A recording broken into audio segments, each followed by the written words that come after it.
a gente fala nas missões jesuíticas, é um senso comum das pessoas de enxergá-las como unidades autossuficientes, né, que no seu auge não enfrentavam grandes problemas econômicos e que isso se devia a um sistema de cooperação. Né, um sistema de cooperação que pode ser visto tanto em cada povoado, né, ou um sistema de cooperação entre as 30, quando a gente pensa nas 30. Então acho que vem desse passado um pouco uma imagem já projetada, que a gente já imagina, olha, aquilo funcionava porque havia uma coordenação e era uma coordenação cooperativada.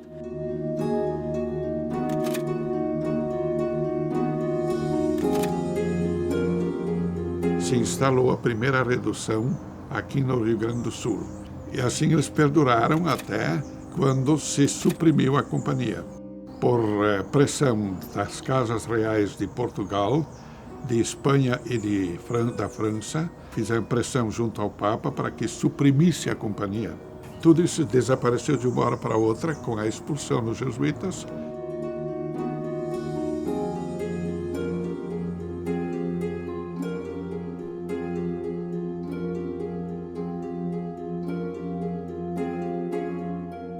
Lá no início, quando a gente lê os primeiros jesuítas, o que eles deixam muito claro? O cacique é central.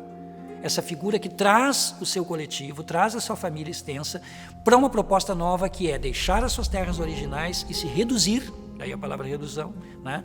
A redução num espaço agora controlado.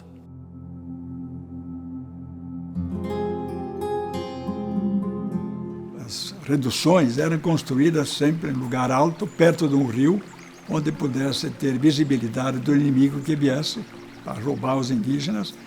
Eram mais de 150 mil indígenas guaranis que vieram para as reduções. Eles vieram exatamente, lá começou, e precisavam sobreviver, já que abandonavam as florestas, onde eram presas fáceis para serem roubadas, vieram coletivamente e aí os padres jesuítas tiveram que começar a produzir alimentos. E o índio entra num sistema onde se faz criação de gado em grande escala. Os jesuítas criaram, então, plantações coletivas e continuaram a usar o índio dentro daquele mesmo espaço onde eles tinham morado anteriormente. E havia um núcleo urbano que concentrava uma população de 5 mil, 6 mil, 4 mil, mas havia uma população, não sabemos quantificá-la tão precisamente, que vivia naquela grande área que cada uma das reduções administrava. E aí entram, então, suas áreas de cultivo, os seus ervais, os caminhos até todos esses lugares, rios, arroios, lagos, né? Tratava-se, na verdade, de um sistema muito mais amplo. As reduções jesuíticas alimentavam 150 mil pessoas, trabalhavam coletivamente em duas formas de produção agropecuária, pelo Abambaé e pelo Tupambaé. A produção Tupambaé era coletiva, que era tudo repartido entre todos. E o Abambaé era uma pequena produção que também existia do cacique, que não se amoldava especificamente ao grupo coletivo. A redução trabalha com grupos organizados que são os caciques. E esse, se a gente quiser pensar num trabalho de cooperativo, são os caciques que estruturam esse trabalho cooperativo.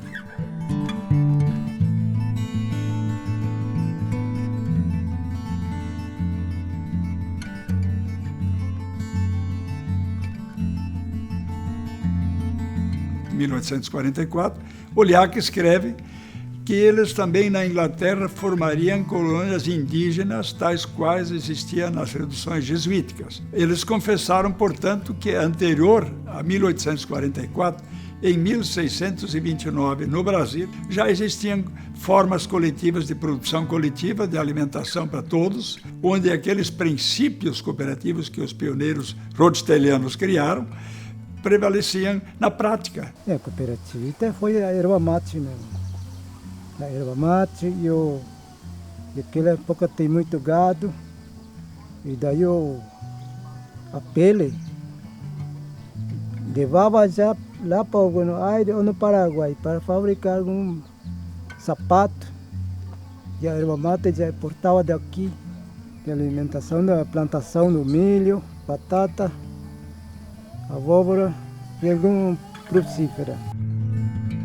um outro livro escrito recentemente por uma escritora aqui da América Latina, do Paraguai, La contabilidade em las reducciones jesuíticas, prova exatamente que a contabilidade das 30 povos das reduções faziam um procedimento igual entre todas as reduções. Essa contabilidade era centralizada e encaminhada para Buenos Aires. Provavelmente isso foi instituído pelos jesuítas, que ensinaram esses povos a trabalhar nessa modalidade.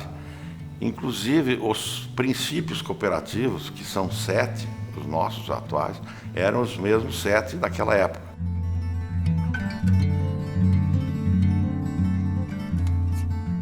Se a gente olha para os jesuítas em toda a América, a gente vê que aqui, nessa região específica, que hoje compreende Rio Grande do Sul, Paraguai, Argentina e parte do Uruguai, do ponto de vista da Companhia de Jesus, foi um êxito. Isso tem muito mais a ver, talvez, com os guaranis do que aquela aspiração dos jesuítas. Mas muitos dizem que houve um encontro feliz. Talvez a gente possa ficar com essa expressão, né? Havia um desejo e havia um grupo com uma experiência prévia, milenar, de cooperação, de um sistema cacical em torno da família, que talvez tenha encontrado nos jesuítas uma vazão para conviver com a colônia.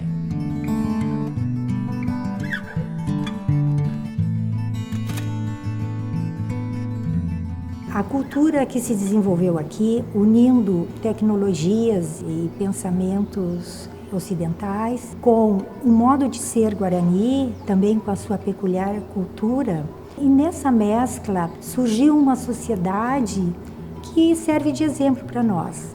Uma sociedade onde se produzia cooperativamente. Aqui posso mencionar as oficinas, especialmente as oficinas de artes, que elas eram grandes centros econômicos também, porque eles produziam para as reduções e também vendiam para as cidades coloniais espanholas. Numa oficina, por exemplo, para realizar uma obra de arte, ela era feita em conjunto. Então essas esculturas elas não são assinadas, até porque era feita por várias mãos. Então existia uma integração em tudo, tanto na parte econômica quanto na parte da arte.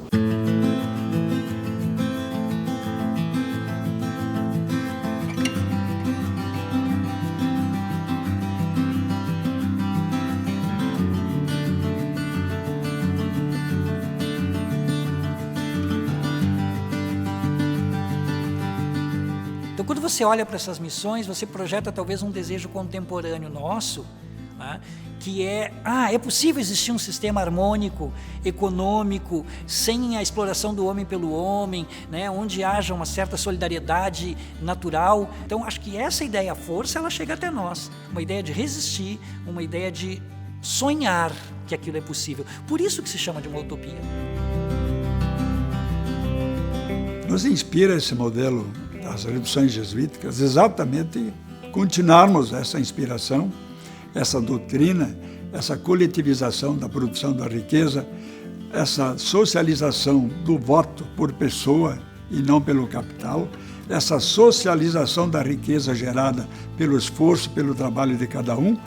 E este é o modelo que regenera e que eleva as pessoas. Nós temos esses exemplos e continua nos inspirando até hoje. Nós não esquecemos o passado, nós vamos buscar lições e ensinamentos e olhando sempre para o futuro.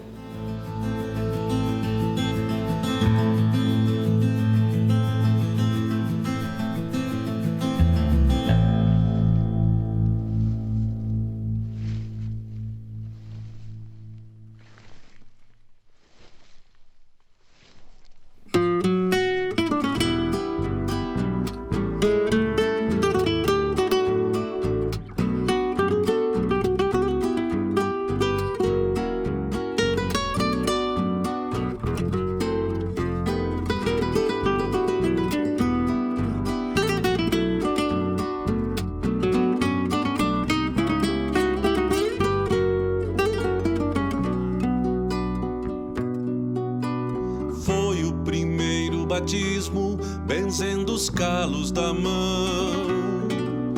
Nasce o cooperativismo nas terras da redução. Na República Platina, povo rancho rancho e sementeira, de Xiripá e Batina, plantando a fé missioneira.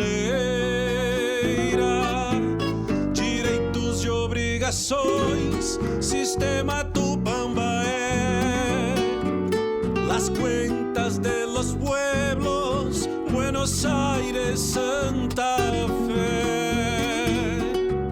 Las cuentas de los pueblos, Buenos Aires, Santa Fe.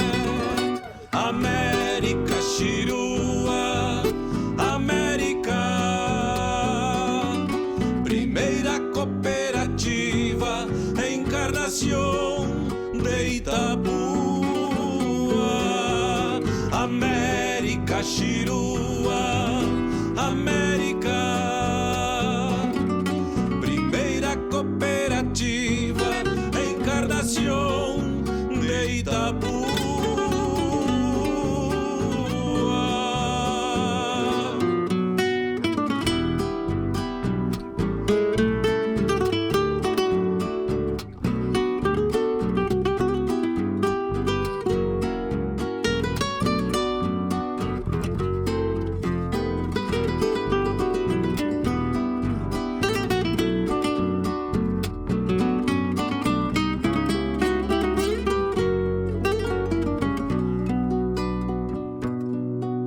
Estâncias com seus vinhedos se quarteando um a um, e as quintas com arvoredos, tudo pelo bem comum. No labor da sociedade não conheço outra melhor do que a lei da igualdade, do trabalho e do suor. Gente trabalhadeira já tem como tradição a fé na cruz missioneira e a força que vem do chão. A fé na cruz missioneira e a força que vem do chão.